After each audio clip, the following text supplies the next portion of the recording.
Chegou o momento de sairmos um pouquinho da interpretação, da análise do texto bíblico e avançarmos no preparo do nosso sermão. Olá, graça e paz do Senhor. Seja bem-vindo ao dia 5 do D7D, preparando o sermão em 7 dias. Hoje, como está escrito aí para você, ou como estava, nós vamos preparar aplicações e ilustrações. E com o 5º dia, nós vamos fechar o material que usaremos no nosso esboço. E aí nós podemos dividir em 2 etapas.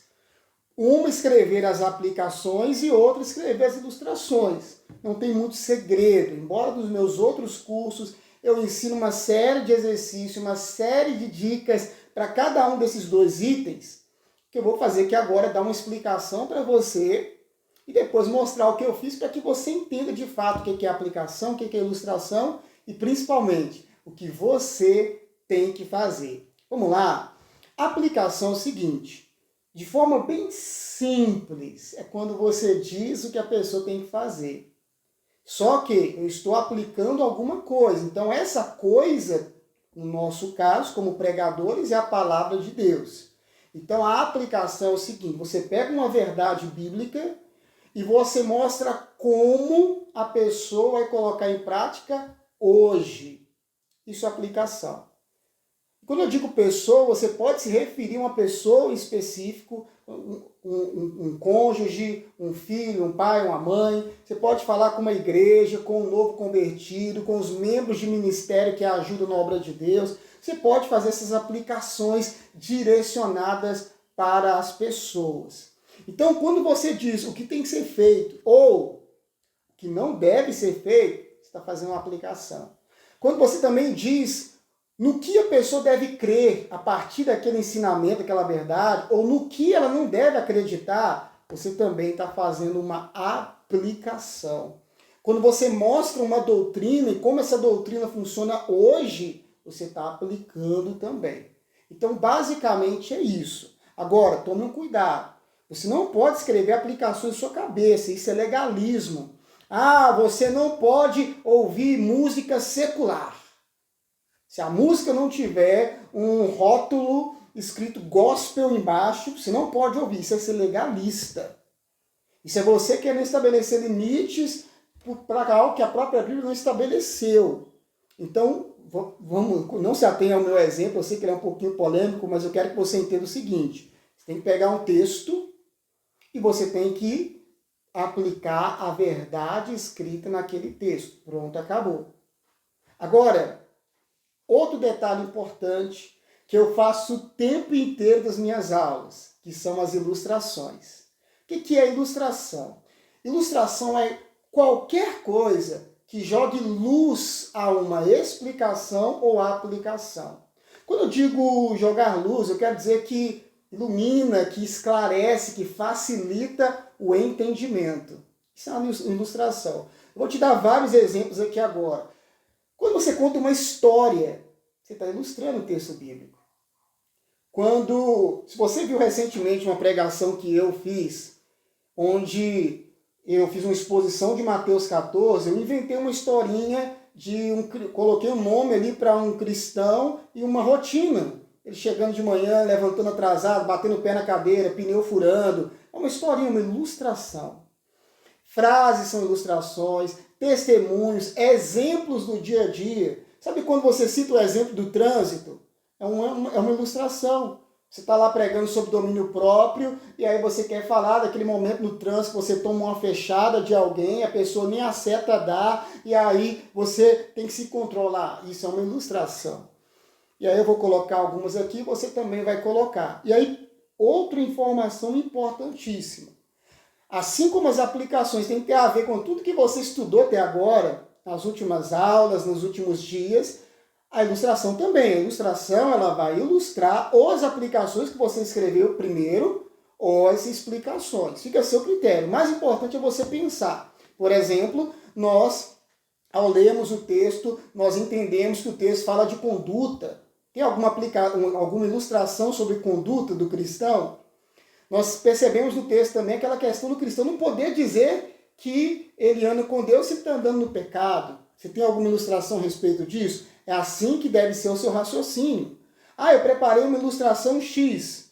Tem alguma, melhor dizendo, eu preparei uma aplicação X. Tem alguma ilustração sobre essa aplicação? E aí você escreve. Eu escrevi três aplicações, 3 ilustrações. Eu quero ler para você agora. Vamos lá? Primeira aplicação.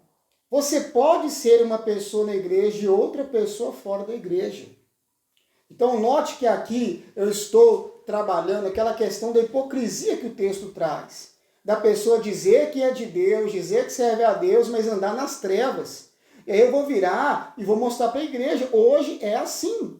Inclusive, eu nem preparei essa ilustração, mas eu poderia falar desses artistas, desses cantores, dessas pessoas famosas que do nada se tornam evangélicas, lançam músicas evangélicas, mas a conduta dela na internet, na televisão, não demonstra muito que ela verdadeiramente se converteu. Seria uma ilustração. Deu para você pegar? Mas o que eu anotei por enquanto é só a aplicação. Vamos continuar. Se você se diz cristão, você está dizendo que é um seguidor de Cristo. E o seguidor de Cristo deve seguir os passos do seu mestre. Isso aqui é uma aplicação também. Inclusive, esse uso do se aí é para você estabelecer uma condição. É uma separação. Quem está te ouvindo, opa, eu digo que eu sou cristão, então eu tenho que seguir os passos do meu mestre.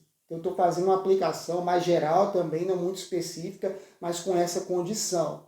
Terceira e última aplicação. Nesse dia você já pecou. Seja pelos seus atos, palavras ou pensamentos. Por isso, não podemos dizer que não pecamos. Então, estou trabalhando aquela parte, lembra do versículo 10, sobre cometermos pecado.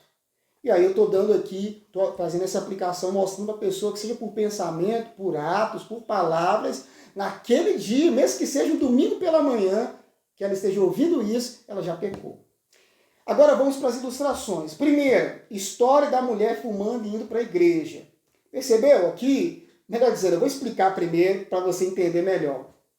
Sempre que nós íamos fazer o culto pela manhã na minha cidade, onde eu estava sendo treinado para ser pastor, eu levantava bem cedinho buscar pão para o outro auxiliar que morava comigo na igreja, para o pastor que às vezes saía correndo de casa, não tinha tempo de tomar um café. E teve um dia que eu acordei mais atrasado, fui lá correndo, peguei o pão, e quando eu estava voltando já tinha gente indo para a igreja. Era uma rua grande, larga, uma reta muito grande, e eu me lembro de ver 3 pessoas que eu já conhecia, que sempre estavam lá na igreja, e essa pessoa estava fumando. E antes de virar a esquina para chegar na rua da igreja, apagou, pisou e saiu como se nada estivesse acontecendo e chegou na igreja. Então, eu contaria essa história para mostrar essa questão da hipocrisia, da pessoa mostrar uma coisa fora da igreja e outra coisa dentro da igreja. 2, livro em seus passos, o que faria Jesus? Esse é um livro muito lindo, que se transformou em filme, é uma história, e o cerne dessa história é justamente o título. Você parar para se perguntar, Jesus faria o que no meu lugar? Porque isso é seguir os passos do mestre. Lembra que eu falei na aplicação agora há pouco? Então essa ilustração poderia ser colocada junto com aquela aplicação. E eu coloquei aqui propaganda de culto de jovens. Há um tempo atrás eu vi uma propaganda absurda chamando as jovens, as meninas, as moças para ir para a igreja, chamando as novinhas, usando um palavreado muito baixo para tentar atrair esses jovens, e essa seria uma ilustração que eu iria usar, talvez até fazendo uma aplicação, uma coisa mais direcionada para quem está na obra de Deus, para quem está servindo, e muitas vezes não percebe que até as suas estratégias ou as suas estratagemas para encher ali algum grupo, algum culto, muitas vezes não está sendo algo de luz, está sendo algo de acordo com os passos e ensinamentos de Cristo. E assim ficaram minhas 3 ilustrações, 3 aplicações. Você tem que fazer a mesma coisa. 3 é o mínimo, tá? Por quê? Porque uma pregação vai ter no mínimo 3 tópicos. E no mínimo uma ilustração e uma aplicação. Você vai aprender com o tempo que a ilustração ela é opcional. Se o pregador não usar nenhuma ilustração, mas pregar a palavra de Deus, ele vai continuar sendo bem sucedido no seu feito. Porém, a ilustração traz mais excelência, facilita no aprendizado e vai ser essencial para você. Então, olha só, para um tempinho aí, escreva suas aplicações, você viu que não é difícil, escreva suas ilustrações e vejo você amanhã para começarmos a fazer o esboço.